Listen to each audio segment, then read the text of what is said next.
Бүгінгі тақырып рассрочка арқылы үй алу жолдары. Рассрочка арқылы үйді кімдер ала алады? Ол жаңағы кредитный историясы бұзылған жағдайда, кредит алғысы келмеген адамдар, графикпен кредит төлеп отырған жағдайда осы рассрочка жағын қарастырса болады.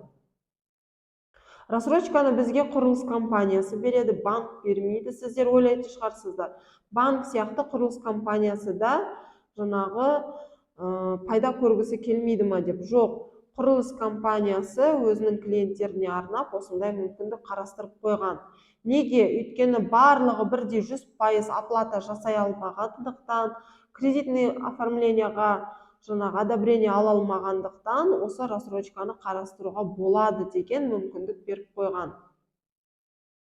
Және де кез келген құрылыс компаниясы үйді салған уақытта үйді сатамын, өткіземін деген оймен салады. Сондықтан олар осындай бірден адамдар оплатасын жасай алмағандықтан осындай мүмкіндік қарастырып берген. Мысалы, сіз үйдің алғашқы жарнасы 30 немесе 20%-ын беріп, қалған 20%-ын немесе 30%-ын рассрочкаға бөліп төлесеңіз болады. Және де қалған 50%-ын ипотекаға салып төлей берсеңіз болады. Немесе сіз 20 немесе 30% алғашқы жарнасын төлеп, қалған 70%-ын рассрочкамен бөліп шықсаңыз болады. Кейбір адамдар қорқады екен, жаңағы мен рассрочкаға алсам, мен оны төлей алмай қалсам не болады деп. Сіз рассрочкаға алған жағдайда сізге ешқандай комиссия жүрмейді, тек қана құрылыс компаниясы сізге үйдің документін бермей қояды. Тек сол ғана.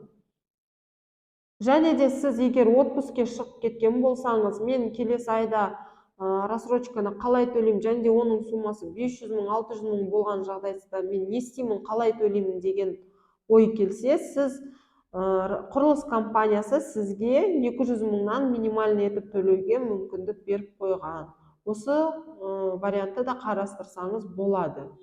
Рассрочкамен үй алуды қорықпаңыздар. Керісінше, рассрочкамен көп адамдарға үй алған өте тиімді болып саналады. Сондықтан осы мүмкіндікті де қарастыруға ұмытпаңыздар. Менімен болғандарыңызға рахмет. Каналыма тіркеліп, лайк басып кетсеңіздер болады.